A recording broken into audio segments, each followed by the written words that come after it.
Student welcome to NET crackers. मैं अनुराग शर्मा ई कक्षा portal पे आप सबका स्वागत करता हूं। स्टूडेंट, आज पॉलिटिकल साइंस में हम लोग बात करेंगे हमारी दो इंपॉर्टेंट थ्योरीज के बारे में। एक है सोशलिज्म और दूसरी है मार्क्सिज्म। समाजवाद क्या है और साथ ही हम बात करेंगे मार्क्सवाद क्या है, दोनों में फर्क क्या है। देखिए, सोशलिज्म कोई नई थ्योरी नहीं है। ऐसा नहीं है कि कार्ल मार्क्स के साथ ही इसकी शुरुआत हुई, परंतु बहुत लंबे समय से सोशलिज्म पे बात होती रही। शुरुआती तौर पर अगर हम देखें तो 17वीं सेंचुरी के अंदर रॉबर्ट ओन्स ने सोशलिज्म के बारे में बात की थी। उटोपियन कॉन्सेप्ट सोशलिज्म के उन्होंने सबके सामने रखे थे। परंतु जब कार्ल मार्क्स आते हैं तो कार्ल मार्क्स अपने समय में सोशलिज्म को बहुत क्रिटिसाइज करते हैं। क्रिटिसिज्म का एक बड़ा रीजन यह है कि उनको लगता है कि जितने भी सोशलिस्ट हैं वो सब सोशलिज्म की बात तो करते हैं, परंतु सोशलिज्म को एक ऐसी थ्योरी के तौर पर रखा गया है जो कि एक टोपी की तरह है, जिसे हर कोई अपने सिर पे फिट करना चाहता है। रिजल्ट ये हुआ है कि उस टोपी की पूरी शेप बिगड़ चुकी है। ये कोट करते हैं कार्ल मार्क्स। आप जब अपनी दास कैपिटल लिखते हैं तो कार्ल मार्क्स सीधे तौर पर ये बोलते हैं कि जब सोशलिज्म को शुरुआती तौर पर लाया गया तो इसका पर्पस ये था कि जितने भी रिसोर्सेज हैं समाज के अंदर, जिस भी तरह के बेनिफिट्स हैं समाज के अंदर, वो किसी एक वर्ग तक सीमित ना रहे, वो सबके लिए हो। और जो प्रॉफिट मॉडल है सोसाइटी का वो हटा दिया जाए, सोसाइटी से प्राइवेट प्रॉपर्टी जैसे कॉन्सेप्ट्स को हटा दिया जाए। जितनी भी चीजें समाज में अवेलेबल हो सबके लिए हो, बराबर हो।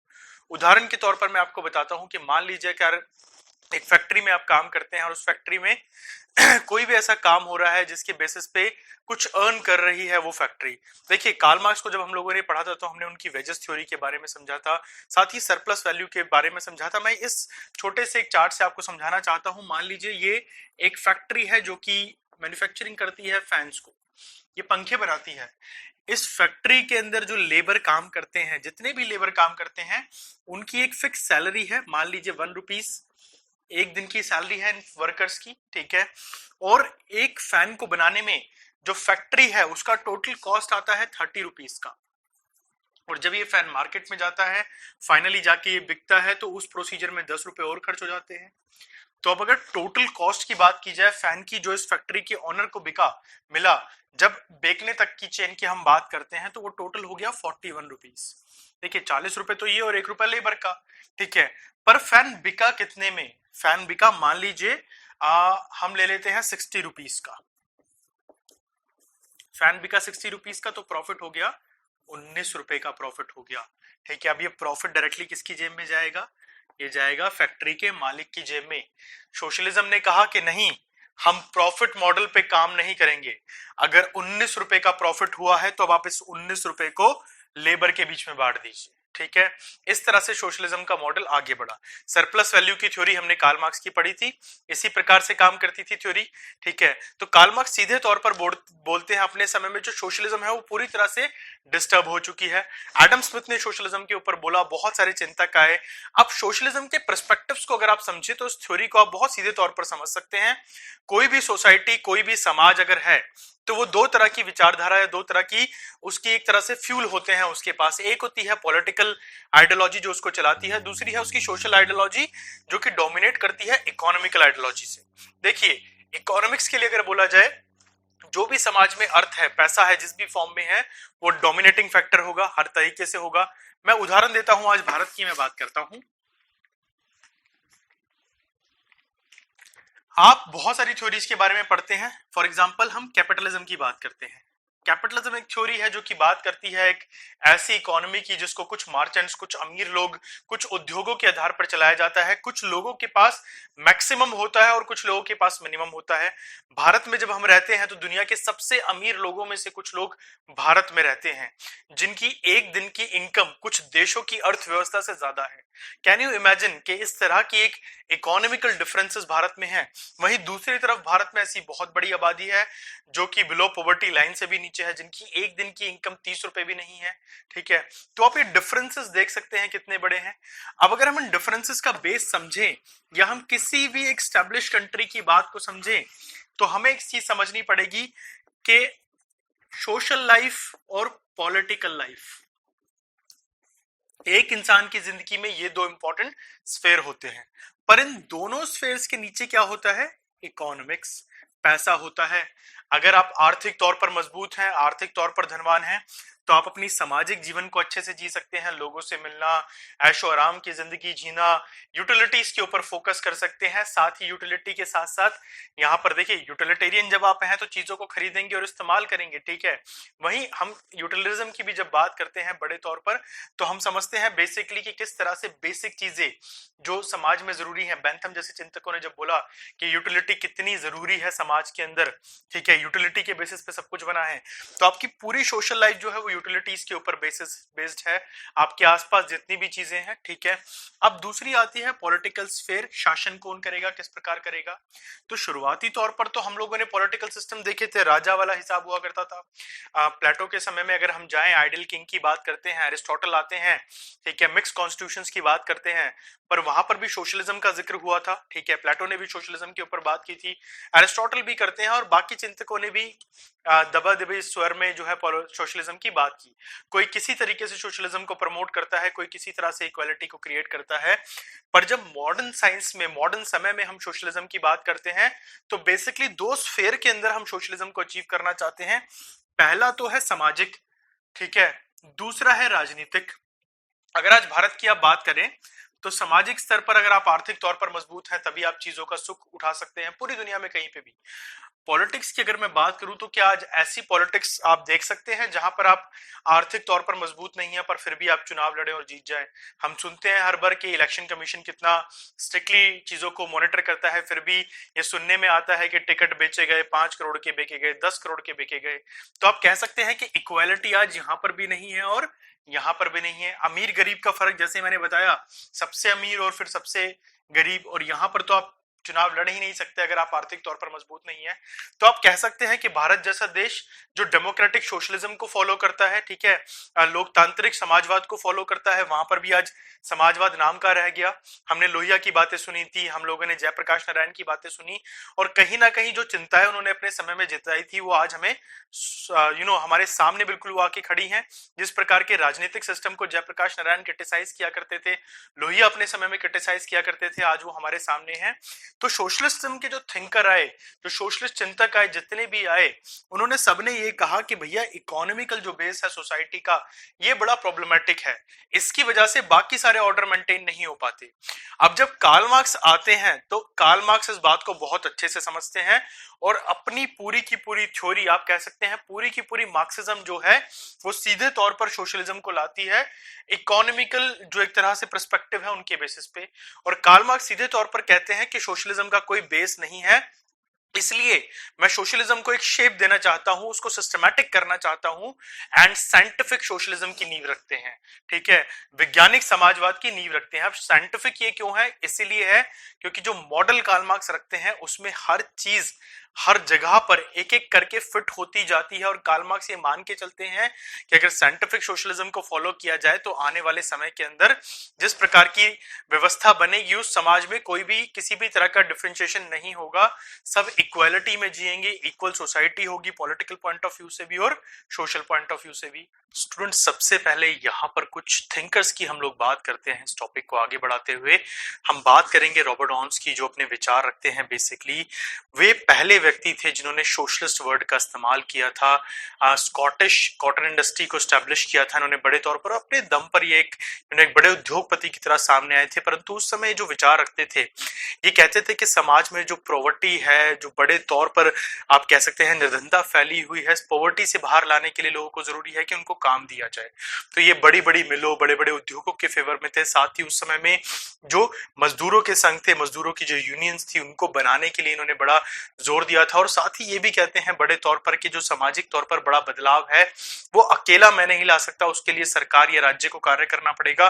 परंतु अपने दम से जो एक्सपेरिमेंट्स मैंने किए अपने खुद की मिलों के अंदर, उसमें मैंने ये पाया कि किस तरह से ये जो एक कोऑपरेटिव एनवायरनमेंट मैं बनाता हूँ, जहां पे पॉवर्टी से लड़ने के लिए मैं काम दे रहा हूँ लोगों को, वो मेरे ख्याल में एक अच्छा एक्सपेरिमेंट हो सकता है। परंतु आपको बेस पे काम करना पड़ेगा। देखिए प्रोदो बहुत सिंपल सी बात है, रॉबर्ट ऑन्स कहते हैं, ये कहते हैं कि अगर लोग घर पे बैठे हैं, खाली हैं, उनके पास कोई काम नहीं है, तो ऐसी कंडीशन में जो सामाजिक स्थिति है वो भी बिगड़ती है। देखिए, एक पुरानी कहावत है, कहा जाता है कि खाली दिमाग शैतान का घर। जब आप खाली होते हैं, कुछ करने को नहीं होता, तो आप इधर उधर की बातें सोचते हैं। तो कुछ इसी प्रकार के विचार ये भी रखते हैं, ये कहते हैं कि एजुकेशन पे फोकस करना चाहिए, क्योंकि जो लोगों के अंदर का कोऑपरेटिव नेचर है, जो लोगों के अंदर की पॉजिटिविटी है, वो तब निखर के सामने आती है जब वो कोई कार्य में इन्वॉल्व होते हैं। ऐसी कंडीशन में ना सिर्फ वो अपने आप को बल्कि अपने सामाजिक स्तर को भी बढ़ाने का कार्य करते हैं। वहीं दूसरी तरफ एक और थिंकर हमारे सामने आते हैं, चार्ल्स फॉरियर की हम बात करेंगे, जो अपने समय में बड़े उद्योगों को तो नकारते हैं। वो कहते हैं बड़े उद्योगों की जरूरत नहीं है, बड़े उद्योग हमेशा कंपटीशन में लगे रहते हैं, जिसकी वजह से लोगों की जो क्षमताएं हैं वो एक तो कहीं हद तक लिमिटेड हो जाती हैं, साथ ही ये कंपटीशन का जो स्तर है जो फैल जाता है बड़े तौर पर, ये कहीं ना कहीं समाज में बहुत सारी विकृतियां फैलाता है। तो ऐसे में जरूरी है जो शहरों में रहने वाले लोग हैं या जो विलेजेस में रहने वाले लोग हैं, आप उन एरियाज के अंदर जो रिस्पॉन्सिबिलिटीज हैं, जो काम की अपॉर्चुनिटीज हैं, उनको बड़े तौर पर बढ़ाइए। साथ ही लोगों को एक्सपर्टीज की जगह काम करने के ऊपर फोकस कराइए, ताकि जो समाज में लोगों के बीच की समानता है वो बड़े तौर पर बढ़े। आप देखिए, आप अगर किसी विलेज एरिया में जाएं तो आप देखेंगे कि वहां पर एक ही लोहार है, एक ही कारपेंटर है काम करने वाला, वहां पर एक व्यक्ति कोई स्पेसिफिक काम कर रहा है। ऐसे शहरों की तरह नहीं होता कि एक चीज की 10 दुकानें एक जगह खुली हुई हैं, ऐसा बहुत कम देखने को आपको मिलेगा विलेज के अंदर।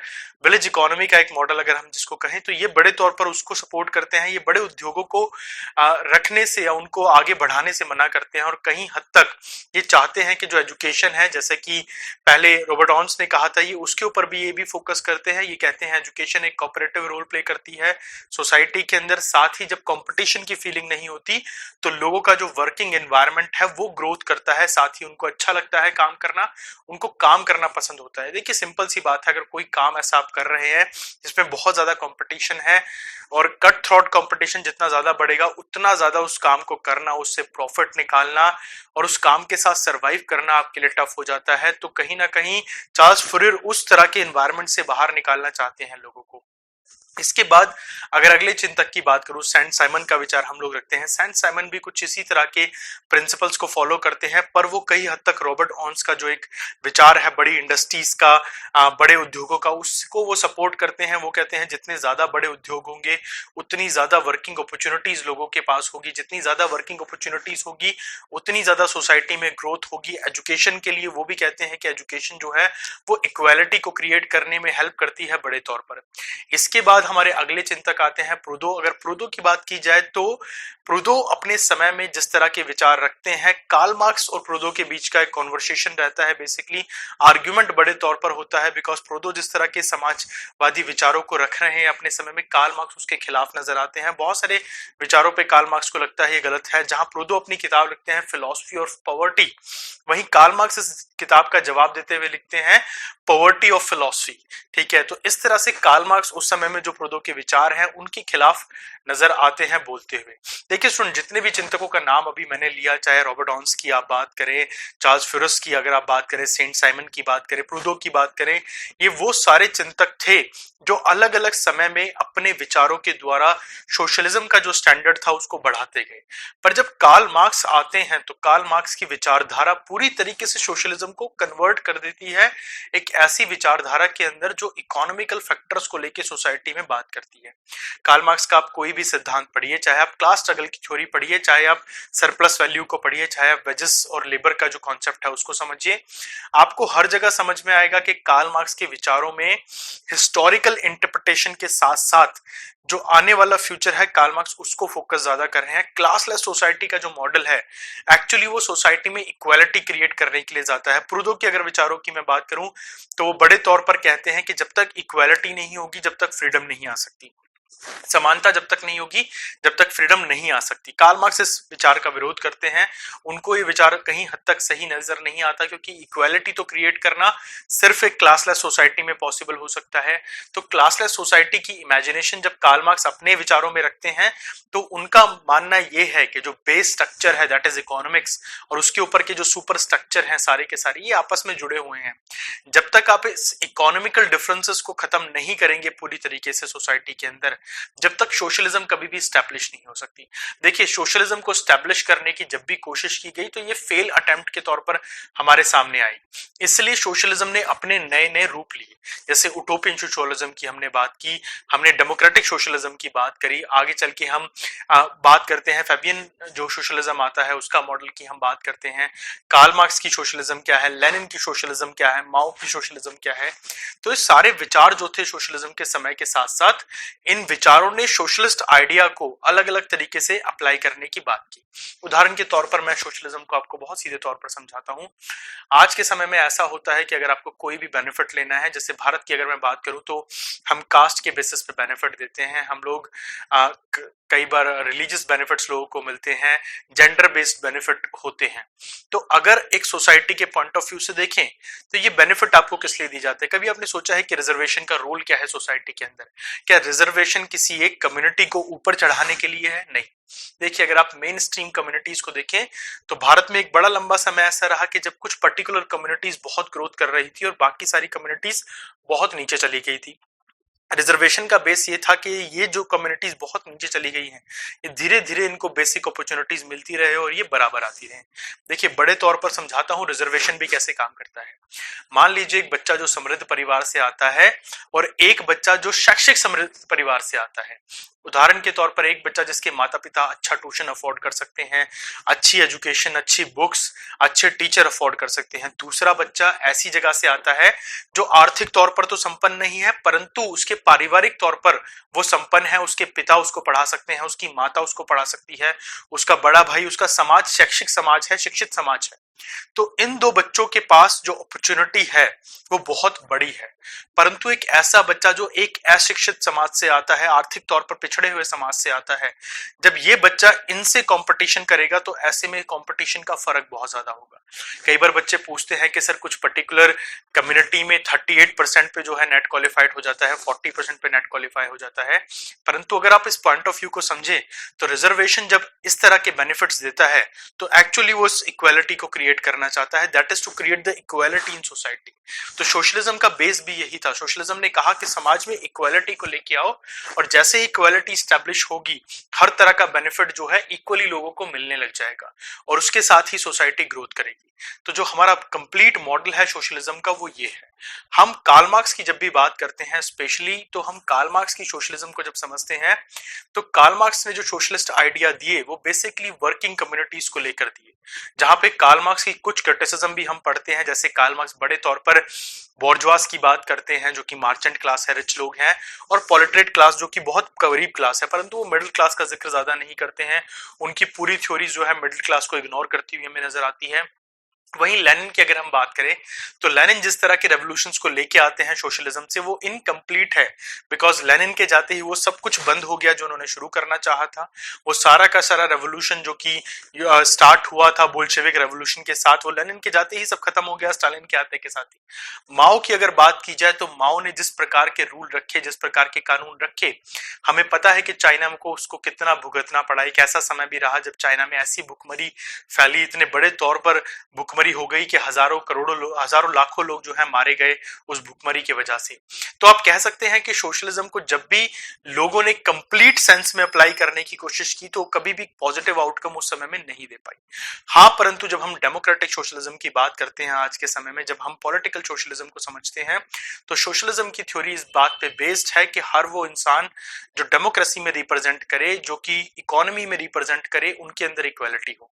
भारत को अगर आज आप देखें, भारत का कॉन्स्टिट्यूशन अगर आप पढ़ें, आईपीसी को अगर आप पढ़ें, तो आपको सोशलिज्म का एक फाइनेस्ट एग्जांपल भारत के अंदर नजर आता है। हमारे ह्यूमन राइट सोशलिज्म को बड़े तौर पर प्रमोट करते हैं, हमारे प्रेम्बल के अंदर सोशलिज्म बड़े तौर पर निहित है, और इसी वजह से भारत को आप कह सकते हैं कि democratic socialism point of view से भारत दुनिया में सबसे बड़े एक डेमोक्रेटिक कंट्री के तौर पर स्टैब्लिश है। लोग बड़े तौर पर इस डेमोक्रेसी का हिस्सा बनते हैं, इसके साथ जुड़ते हैं इलेक्शन के थ्रू। तो स्टूडेंट, ये था सोशलिज्म के ऊपर हमारा पूरा लेक्चर। आई विश के सारे पॉइंट आपको अच्छे से क्लियर हो गए। धन्यवाद।